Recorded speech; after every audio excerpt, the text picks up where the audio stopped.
Hello everybody, welcome back to a new special video I'm making here. I want to test out my new mic, and the best way for me to do that is to do a video, but I don't have anything planned, so I figured I would try something new.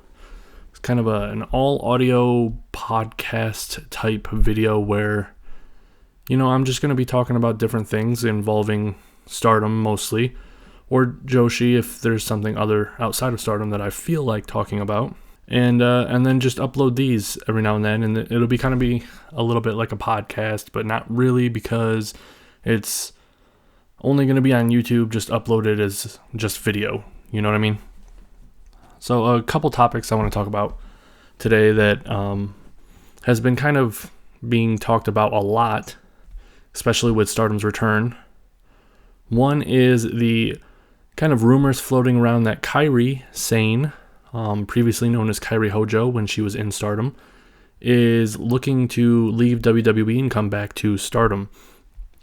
Now, a lot of people have asked me my opinions on this, and for the most part, I didn't really want to comment on it, mostly because I don't like commenting on pure speculation with no kind of evidence to back it up, and as of right now, there really is no evidence whatsoever to say that this is true. Not to say it can't be true, but just everything that I've seen has not really made me believe fully.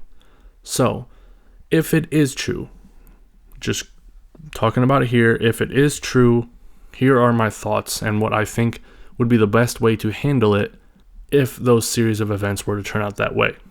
The best way to handle this, I think, would be, of course, to have her come back. If the rumors are true that she's coming back and that she wants to wrestle for about a year before retiring with her, to go make a family with her husband or whatever, it would make sense that she would get a singles belt, of course. If you notice the track record with Stardom in the last couple years, someone who retired or left Stardom a long time ago comes back, they win a singles belt, they have a run, then they retire. It happened with Yoko Bito, and it happened with Arisa. So that just begs the question, which singles belt is she going to get? Because it's obviously going to be either the red or the white belt. And I can't see them getting rid of the red belt, or not getting rid of, taking the red belt off of Mayu so soon, especially since she really doesn't have any kind of defenses or anything like that currently because of the whole coronavirus thing.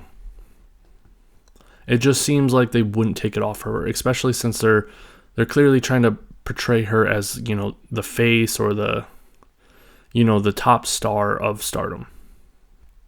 So that only leaves the white belt, which, if you're a Julia fan like me, or, been following these girls' careers for the last couple of years, that is kind of sad and upsetting in a way, because I do not want all of these girls' hard work over the last year or two to kind of just be derailed because, Kairi's coming back.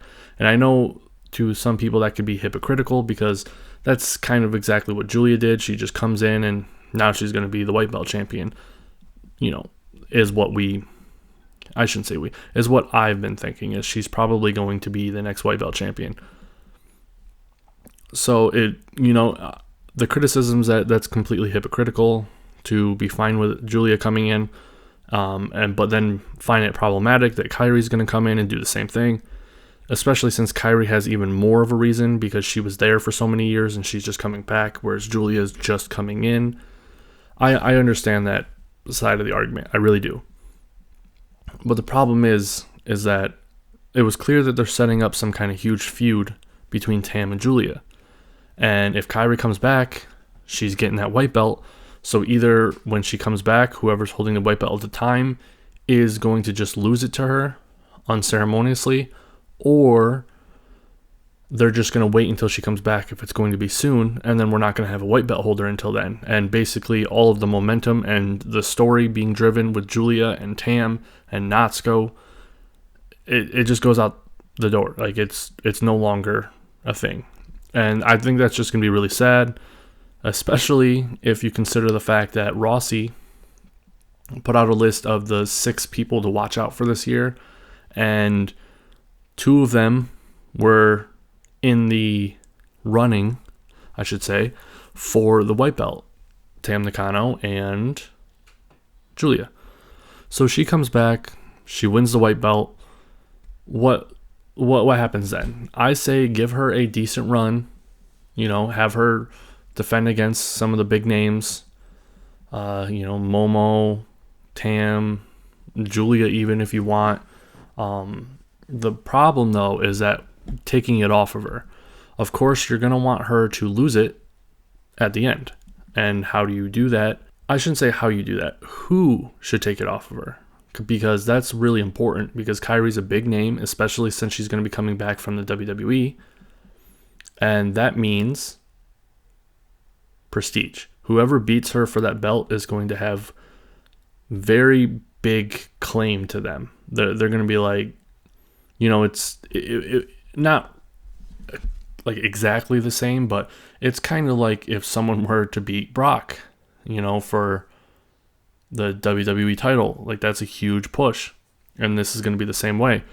And as you guys all know, and you tend to go out of wrestling on your back, and I think I'm a big supporter of that ideology. If you're leaving, there's no reason to keep your prestige, I should say. You should pass on the wealth, help put someone else over. So who should they put over with it? It really depends on how they give it to her. If they're going to give it to her as the next welterweight champion and not have anybody hold it until she comes back, then I would say go back to the original plan and give it to Julia. Unfortunately, the whole story with her and Tam and stuff is going to be dead cold by then, because it's probably going to be at least a year, if not only like 6 months, probably around 6 months to a year of no one having a legitimate chance of getting the white or the red belt. So everyone else is probably just going to be fighting for the tag belts and the triple belts, because no one wants the high-speed belt, because none of them are high-speed wrestlers. None of them can even challenge for the white or the future belt. And the SWA belt is on Jamie, and we don't even know when she's coming back. And even if she did come back, I don't really think they should just have her lose it. The whole point of the SWA belt is for it to travel. That's the belt that's meant to travel. So what belt is left? There isn't one. There is no other singles belt. So for the next 6, months to a year, no belt changes for the singles, which means all these people that have been kind of getting built up, like Julia, Tam, Natsuko, they're just going to be fodder for another Kairi Sane run. And that doesn't mean I'm against a Kairi Sane run. I think it could be very good. The problem here is her losing it after that. So if she's the next holder, they didn't give it to someone until she came back and then had her win it, I would say give it to Julia. Restart that storyline. Hopefully her and Tam can still pull off some crazy stuff.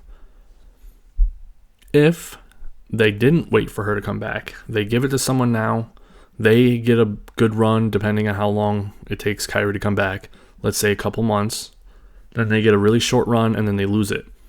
I think they should not give it to Julia or Tam, because to a lot of people, any singles belt run that one of these two have should mean something. It shouldn't just be a couple month filler run until the real champion comes. It's going to completely discredit them and take away any kind of hard work that both of them have done. And I can totally see, DDM kind of being fine without having a singles belt for a while. Worst case scenario, they lose their triple belts to another team, and Julia and Himika win the tag belts or something. I feel like that would be a pretty interesting and or good compromise to this whole situation. So there you go. In my opinion, if Kairi were to come back, depending on how they give her the belt, I would say the person she should lose it to is either Julia, if no one was given the belt before she comes back, And if someone was given the belt before she comes back, I say give it to someone smaller like Natsuko or Saki or someone. And then when she loses it later, it should be someone still Julia or Tam. Either way, basically Julia or Tam. That's who should win it. On the bright side of Kairi getting back into stardom and having another belt run is we are going to be able to see some very amazing matches. We're going to be able to see Kairi versus Momo, who that's never happened with Momo being as good as she is. Kairi left before Momo got really good. We're also going to see Kairi versus Jungle with how good she is now. Kairi versus Julia. Kairi versus Saki. Kairi versus, oh God, who else? I'm not really super excited about a Kairi versus Natsuko, but I think they could pull off a banger if they really work together, because they both have it in them. We'll be able to see a Kairi versus Tam. That's going to be amazing, honestly. There's almost no one that I wouldn't want to see Kairi face. Basically, that's just how it is. Moving on to the next subject, we currently have another belt vacated right now, and that is the Future Belt. And who should win it? You know, it's big speculation there, because for a long time since Starlight Kid lost it, and that was about, I think, 6 months to a year, how long Utami held it, the belt was no longer for the people that it was originally made for. It was originally made for those young people and or inexperienced people, to have them have something to fight for, right? Because they can't realistically challenge for the white belt or the red belt. They can't realistically challenge for the triple belts or the tag belts. And I know what you're going to say, but Azumi held the triple belts like 3 times or 4 times. I can't remember. I think it's 4 times. Every single one of those times, Io was a part of the team. And if she wasn't teaming up with Io, none of those would have happened. And you guys know it. So, who exactly should get the Future Belt? Because Utami, as much as I like Utami, she destroyed that belt because it no longer was a legitimate way for the youngins to battle. And with the stipulations made, it was obvious that it was made for Starlight Kid and Azumi. But once Utami won it, who was going to toe-to-toe time limit draws with Jungle Kiona in her debut, that placed the level of the belt way above the people who should be and can challenge for it. I mean, with Utami holding the belt, could anybody realistically expect Ruka or Hanan, to challenge for this belt? Because right now, the only people who can challenge for it, based on the rules, 2 years of experience or less, and 20 years of age and less. It is Azumi, Starlight Kid, Hanan, Hina, Rina, Ruka. I went through that list pretty quick. I'm just trying to think off the top of my head if that is correct. Saya Ida, I don't think can challenge for it. I think she might have had 2 years already. I could be wrong on that one, though. I think she has been wrestling for about 2 years. I think someone just had their 1-year anniversary. Who was it? I'm running through the names of everyone, and I can't think of who it is. I can't think of anybody. Anyway, so those are the only people who can actually challenge for it. Oh, Kamatani and Itsuki. Completely forgot about them because they just kind of feel different than the other people. Especially since Itsuki didn't return for the return show. So out of all those people, it looks like Kamatani was the most likely to win the belt. But now that she's planning on going after the tag belts with Utami, I can realistically say I doubt she's going to go after the Future Belt anymore. So it could very well go to Itsuki, which wouldn't be too terrible. Because the problem with the Future Belt is you don't want to give it to someone who is above that level. Because once you start giving it to people who can, what should I say, go toe-to-toe with the mid card or the top card, then every single battle for that belt just feels like padding, because there's no way for them to actually win it. You know? It's just not possible. If I had to choose to give it to someone, I would say either Itsuki or a returning Hanan. And I would choose, honestly, if it was me, I would choose Hanan. And then if you wanted, at the end of her reign, you could have Itsuki win it, like right before she turns, or right before her 2-year anniversary, and then have her relinquish it, you know, if you don't want her losing to the young girls. But I think that would just be a good way to restart Hanan back into the, you know, the ring, and it would bring the purpose of the belt back. To some people, the discussion of whether Azumi should ever get the belt before her time is up, I don't know.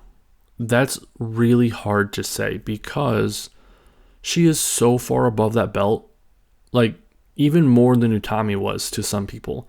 I can understand a disagreement to that, and I completely agree if you don't agree. Like, it makes sense. But she's way above that belt. And I just can't honestly say that it's going to hurt her if she never gets that belt. Now, it's going to hurt her in the fact that she'll never technically be a Grand Slam champion, because she was eligible for that belt. Not only was she eligible for that belt since its creation, she had like 3 or 4 years of eligibility for that belt before she's no longer allowed to, you know, challenge for it, because I think she has like 2 more years before she's ineligible now. And also, it's kind of a slap in the face that Azumi never won that belt, but Starlight Kid did. It just seems so messed up. But she's above that now, you know, like her goals is the high speed champion, the belt that matters the most to her, you know, the belt that was kind of iconized, really solidified its legacy. Her icon, the person she looks up to a lot. So I just can't see her really wanting that belt anymore.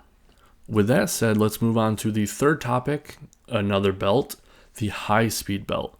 Now, this one is brought up a lot by a lot of people because it's very opinionated. A lot of people don't like what's going on with it. It was given to Riho. She just comes in, first match, wins the high-speed championship. A lot of people didn't like that. I wasn't very happy about it either, because I was a big supporter of Azumi winning the record for the youngest high-speed champion. That no longer can be true. That came and went while Riho was holding the belt. And I saw a lot of people complaining about it online, that Riho was holding the belt because she wasn't defending it. But really, that's not really her fault. I mean, we are having a worldwide pandemic, you know. I know it's getting better. Shows are starting to go on in other countries, not mine. I mean, I think mine are having shows going on, but, you know, we really shouldn't be. But in Japan, I believe, from what I'm hearing or seeing, is that it's getting better and they can have shows again and crowds and whatnot. So her not defending it, have zero blame from me on that. I don't think it's her fault in any way, shape, or form. But I don't like her holding the belt hostage. So when she first got it, she was the AEW Women's Champion, right? Well, she became champion shortly after winning the high-speed belt. But while she was holding the high-speed belt for the majority of her run, she was also the AEW Women's Champion, which means zero chance of her getting a loss, which means that belt was not going anywhere unless they did a triple threat and had one person pin someone, not Riho. Now, what's going to happen with it now? Things are starting back up. Riho's in Japan. I shouldn't say I think, because that implies this is what I think Stardom's going to actually do. I should use the phrasing I want. What I want to happen is Riho comes back, loses the belt right away. Depending on how long she's going to be in Stardom before going back over to AEW or whatever, maybe one defense, maybe two. Two's pushing it. I don't want two. One max. She defends it and or loses it in her first defense. I prefer the losing it in her first defense. So she loses it. And who does she lose it to? Azumi, of course. That should not be a surprise. If any of you know me at all, you should have seen that coming. She was made for it. She is going to legitimize that belt again, like Hazuki tried. The problem with Hazuki's run was while she did kind of legitimize it a little bit, she also didn't really care. It was clear during like the last year of her run in Stardom, she just gave up caring about Stardom and wrestling. It really reflected in her personality and the way she was doing things. I think Azumi, with how much she actually cares about that belt, can very realistically bring some prestige and legitimacy to the belt again. She's went on record saying that she thinks it's really cool to be able to wrestle people who aren't fast and make them look fast. She thinks that's a really cool thing to do. She wants anybody to be able to wrestle for it, and I agree, because not too many high-speed wrestlers in Stardom right now. I mean, who do you have? Mayu, maybe Saki. Starlight Kid technically counts, but she's really not that quick. And then if you really want to push it, maybe Kamitani. You know, there's like no high-speed wrestlers other than Azumi. So, I mean, other than Death, but I meant signed wrestlers. So just have her win the belt. It's going to give something for her to do, you know, until she graduates, which is like in another year.